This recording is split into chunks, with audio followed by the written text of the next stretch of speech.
Fala pessoal, tudo bem? Estamos aqui para mais uma edição do BRM Podcast. Hoje uma edição especial aqui em São Paulo, no evento BRM, que é um evento que tem como principal objetivo trazer as lideranças políticas, intelectuais e econômicas para discutir sobre as potencialidades dos mercados regionais brasileiros. Sou o Lucas Comarello, estou com meu colega Marcelo, como co-host hoje. Marcelo, tudo bem? Tudo ótimo, Lucas. Prazer mais um episódio aqui nesse especial BRM São Paulo. Isso aí. E essa dupla aqui tá fazendo repeteco, cara. Porque eles gravaram lá no BRM Essa dupla merece. de Brasília. Vocês vão estar em Nova York também? Não. Tá, Você não tava lá não, cara. Não, rapaz, eu perdi o voo porque, na verdade, adiaram o voo em 4 horas, não deu tempo de eu chegar. Então já fica aqui o desafio, a gente vai fazer esse episódio no BRM Nova York em inglês, tá? Em inglês. Isso, Eu ia falar isso, em inglês.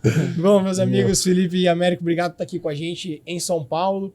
Cara, queria ouvir de vocês, assim, até porque vocês são um parceiro da PEX e nessa área de comunicação vocês já vêm atuando bastante tempo, né? Como que vocês enxergam, principalmente esses dois eventos que a gente, né, já teve, o de Brasília e o daqui de São Paulo, nessa necessidade e relevância de levar o Espírito Santo para fora, né?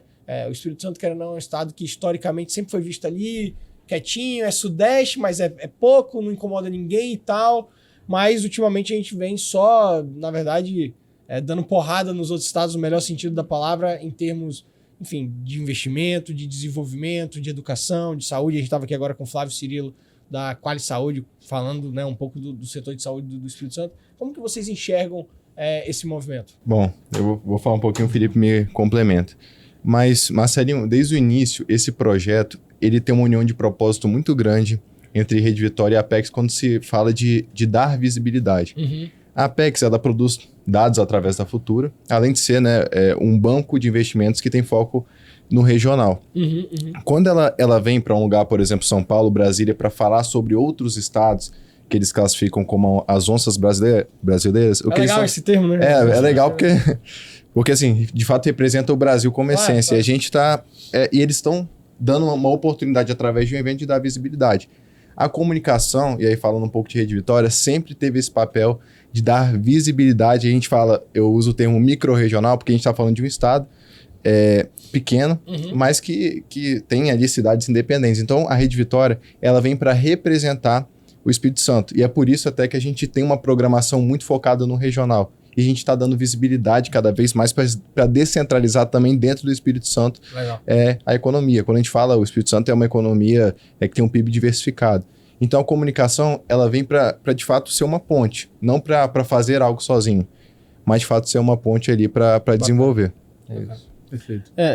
Complementando o que o Américo disse, comunicação é a arte de você ser entendido, né? Então você tem que... É uma ferramenta, é um meio, é o como que você vai fazer sua mensagem chegar até outra pessoa, impactar essa outra pessoa. Quando a gente fala do Espírito Santo, a gente tem IDH, a gente tem qualidade de vida, a gente cresce mais do que a média dos estados brasileiros, a gente tem bons números de saúde, de educação. Saúde fiscal. Saúde fiscal, é um estado previsível, um estado estável econômica e politicamente. Então, a comunicação, que é a arte de ser entendido para os outros, perfaz tudo isso. Como que a gente consegue trazer esses dados positivos, indicadores positivos do nosso estado para os outros entes da federação? Através da comunicação. Quando a gente não tem isso, se você parte do princípio que você não tem esses bons números, esses bons indicadores, o trabalho é muito mais difícil. Quando você já tem isso, cara, meio caminho andado, né? Com uma boa estratégia, bons projetos, boas campanhas, eventos como esse que a gente está fazendo aqui, fez em Brasília, vai ter em Nova York, fortalecem isso. Obviamente, isso é médio, longo prazo, não acontece da noite para o dia, mas quando você parte de um princípio de já tem o mais difícil, que são os bons números, bons indicadores, boas coisas para serem mostradas, aí a competência de vocês comunicar. Então, pegando isso aí, só fazer um comentário, na verdade, é que parece que o BRM é uma grande propaganda, no melhor sentido, de novo da palavra, do que a gente tanto tem de bom, né? Nessas onças, assim, não só do Espírito Santo, mas de todas essas... Até para o Brasil ficar sabendo mais, o Brasil empresarial, o Brasil mercadológico, fala muito São Paulo e tal. Né? Então, assim, bacana assim, essa fala sua, me veio esse comentário. E a gente, né, teve um painel hoje mais cedo que falou um pouco sobre isso. No Espírito Santo você tem a facilidade de trabalhar perto da onde você mora, né? Porque a gente é, né, um estado menor, a Grande Vitória ali também é regionalmente, geograficamente pequeno. Isso não acontece em cidades como São Paulo, como Rio de Janeiro. Então, além disso, isso pode parecer pequeno e bobo, tá? Mas não é. Não é. Você falar para um pai de família, uma mãe de família que tem 2 filhos, 3 filhos, que acorda cedo de madrugada, que vai arrumar os filhos para ir para a escola, tem os compromissos no trabalho, ela sai de casa, deixa os filhos na escola, aí ela liga o Waze lá, mais 1h30, mais 2 horas, mais 2h30 para morar no trabalho. Cara, isso é uma puta dor de cabeça. No Espírito Santo a gente não tem isso. Tem trânsito? Tem, mas a distância é muito menor. Isso faz diferença. Isso é um gatilho para uma pessoa, por exemplo, se a gente vender bem isso, vender isso para as indústrias, para as empresas, quem quer investir, abrir um negócio novo, isso é qualidade de vida para quem está na ponta, né? Para a mão de obra, que hoje está tão escassa no Brasil.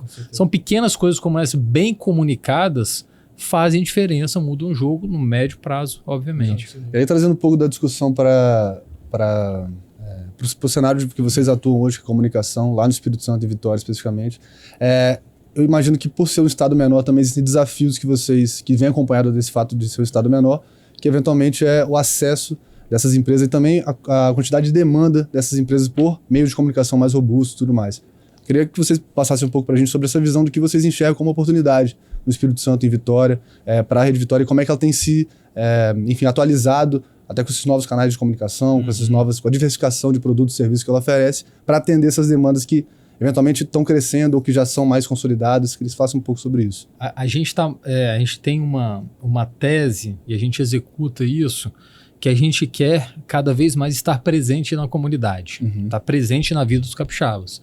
A gente já está presente naturalmente quando você liga a televisão, quando você sintoniza lá o rádio, quando você quer acessar as notícias do Espírito Santo, você vai acessar um dos veículos da Rede Vitória, certamente. Faltou os podcasts, hein? Faltou os podcasts. Os podcasts porque eu ia deixar pro final. Eu ia deixar pro final. Lucas, não, peraí. Eu ia deixar pro final, é a cereja do bolo. Então, você é impactado por esses grandes veículos de comunicação no seu dia a dia. Mas a gente gosta de inverter um pouquinho a mão. Ao invés de você, que é o usuário, nos acessar, vamos inverter a mão, vamos lá. Onde o Lucas mora, onde o Marcelo mora, onde o Américo mora, onde o Felipe mora. Vamos participar dos eventos, vamos fazer promoções, ativações de marca, vamos estar próximo da comunidade, porque isso gera vínculo. Perfeito. Quando você tem um vínculo com o seu usuário, telespectador, ouvinte, acabou. Você tem um vínculo, é seu. Aí eu consigo emprestar esse vínculo para uma empresa que são os nossos clientes. Legal. Então, e quando a gente olha para o futuro da comunicação,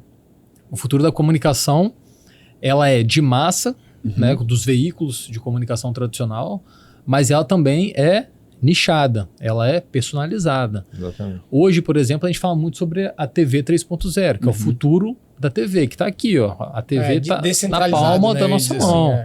Eu vou conseguir, através da TV, o Marcelo Mendonça está lá domingo, 9 horas da noite, assistindo o Domingo Espetacular, eu vou fazer uma propaganda para o Marcelo. Legal. Já o Lucas, que mora em Vila Velha, o Marcelo em Vitória, e o Lucas, a gente sabe que o Lucas está interessado em comprar um carro novo. Já o Marcelo quer roupa, perfume para a esposa dele. Eu vou fazer uma propaganda para o Lucas e uma propaganda para o Marcelo. Mas esse não é o futuro. Eu falei, eu vou fazer. Ele já faz isso. Legal. A TV Vitória já tem isso, a TV conectada, que a gente consegue usar dados, né, que é o que os grandes players globais de comunicação digital fazem, mas isso emprestado da credibilidade de um veículo de comunicação em massa, como são as TVs, né? Legal. Deixa eu pegar esse ponto aí. Tem uma coisa que, quando eu comparo o Espírito Santo com a Bahia, né? Eu vim do interior da Bahia, é o ar empresarial que as pessoas respiram, tá? De forma geral.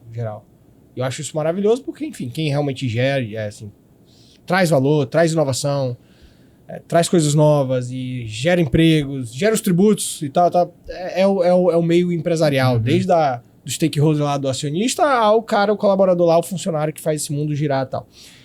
Então eu sinto que o Espírito Santo respira o meio empresarial. E eu sinto que a Rede Vitória tem uma pegada empresarial. Absolutamente. De onde veio isso? Enfim, não estou criticando absolutamente nenhuma outra rede, estou apenas constatando uma opinião. E me parece que esse é um diferencial da Rede Vitória. Eu acho que o Américo responder essa daí. Eu acho que a Rede Vitória, ela nasceu quando um grupo empresarial, que é o Grupo Boás, ele já estava formado e já atuava há muito tempo. Se a gente pegar, por exemplo, a Rede Vitória, ela nasceu há mais de 40 anos depois que a Boás Alimentos havia nascido. 10 anos depois nasceu o Shopping Vitória, depois nasceu a Escola Americana. Esse conceito de que... esse conceito de ter o empresário e a dor do empresário na veia já permeava na Rede Vitória, sem também afetar a credibilidade de uma comunicação. O maior desafio de uma rede de comunicação é passar por momentos de recessão econômica, em todos os sentidos, e ela manter a credibilidade e manter um jornalismo que, de fato, vai dar visibilidade para aquilo que a gente precisa se desenvolver. E o desenvolvimento, ele é uma semente, né? A comunicação ela vai dando visibilidade, ela precisa continuar, precisa melhorar isso, precisa mudar isso. Isso vai gerando um efeito que não é imediato. Mas, falando um pouquinho sobre também esse meio empresarial e comunicação, hoje a comunicação ela precisa girar em torno de resultado. Antes, era muito fácil você vender comunicação, porque... Era monopólio, praticamente. Era monopólio. Né? Era limitado. Exatamente. Né? O acesso era limitado. Hoje, ainda mais pelo momento econômico que a gente vive, né? Eu diria mundialmente, mas principalmente nacionalmente, a comunicação ela precisa dar um resultado na veia do empresário. Então, se o empresário ele anunciou de alguma forma, ele normalmente quer um resultado rápido em relação àquilo que ele está fazendo. É óbvio que existe a comunicação institucional, que é uma construção de fato, uma identidade de marca. Mas, em grande parte, o empresário ele está anunciando alguma coisa, ele quer um resultado na linha de receita dele. Perfeito. Então, a Rede Vitória, ela tenta trazer realmente essa veia de gestão de resultado para o empresário que a gente está atendendo. Massa, muito bacana. Bom, gente, eu agradeço mais uma vez, são episódios realmente curtos, infelizmente. Vocês estão devendo um episódio completo lá no Diga Aí, a gente vai lá, mas lá não vou ser bonzinho igual fui aqui não. Né? Eu nunca fui convidado. Também não. Tá vendo, Lucas? Boa. Não, mas gente, muito obrigado, né? Espero que vocês estejam acompanhando esse movimento nosso lá com a Apex do BRM Podcast, tendo vários assuntos, inclusive de notícias diárias, que o Lucas é um dos hosts. Só não pode querer roubar ele depois, tá? É isso, muito obrigado pela participação de vocês. Obrigado. Parabéns pelo trabalho que estão fazendo. Obrigado a vocês pelo convite. Valeu. Abraço. Valeu, pessoal. Até mais. Gente, até a próxima. Um abraço.